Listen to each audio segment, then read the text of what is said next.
Hi guys, thank you very much for tuning in once again. My name is Melvin, your source for your relationships with yourself and with your loved ones. So this is the third part of the series. As you can see, let's not look here first. How to feel less anxious, part 3, through your words. If you want to have a look at the previous two editions, they talk about how we can use our body to influence our emotions and feel less anxious, and also how to change our focus in order to feel less anxious as well. And of course, why do we want better emotions? Because when we have better emotions, we get to have better relationships with our family and loved ones as well. Okay? So, what exactly is words? How do we use words to influence our emotions? I'm going to use some examples, okay? So the most recent example at the time of this video is how the Singapore government is using some special terms to bring down the negative emotions with respect to some emotionally charged words that other countries normally use. So for example, I'm going to flip this first. If you're familiar, I'm sure you know what these two words are: lockdown and quarantine. So we have chosen in Singapore to use the term circuit breaker because I think because the government has an understanding of how words can influence the emotions. The term that other countries use is lockdown, and to be frank, this isn't the best emotionally encouraging term. Lockdown, it gives a very tense emotion. It gives a very depressive. The word down brings the emotion down as well, and the word lock also brings in that isolative and restrictive feeling. So I guess circuit breaker does sound a lot sweeter, right?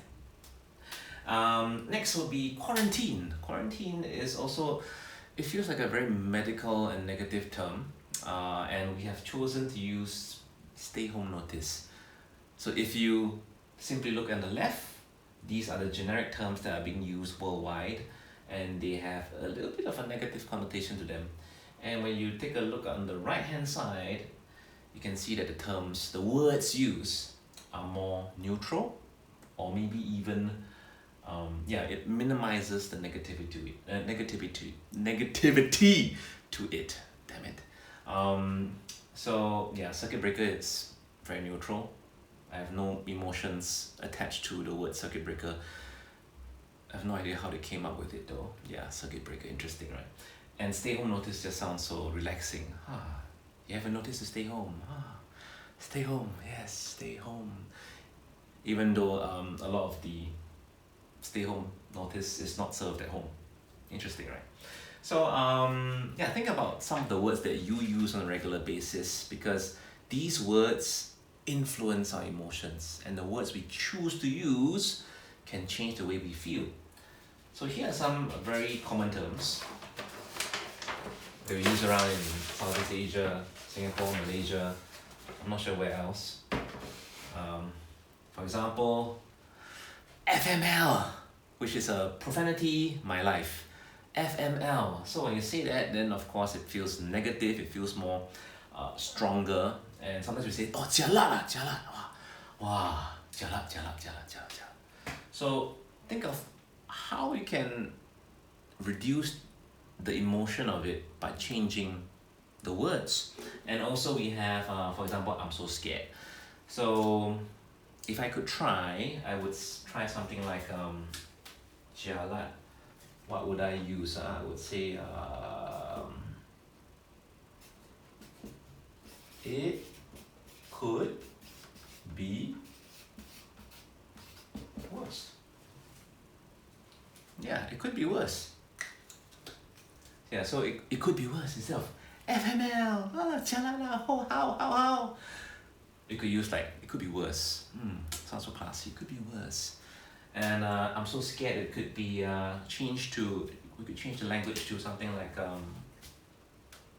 I feel a little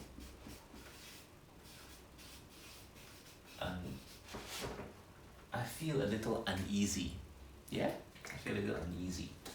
So instead of I'm so scared, instead of labeling the anxious feeling as fear, that I'm scared, you can change the tone of your words by doing something like I feel a little uneasy. Yeah?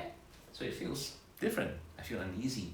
The problem, we've got a little issue instead of a big problem. So in summary, my friends, in order to feel a little bit less anxious, we have to realize that the choice of words influences our feelings. So, blank what you tell yourself, choose what you tell yourself wisely. Alright?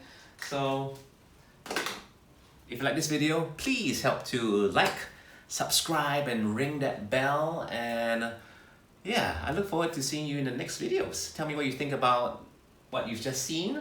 And tell me if you have any more feedback. And to our friends who gave me a feedback to change the format of my video, thank you very much. Thank you. See you. Bye.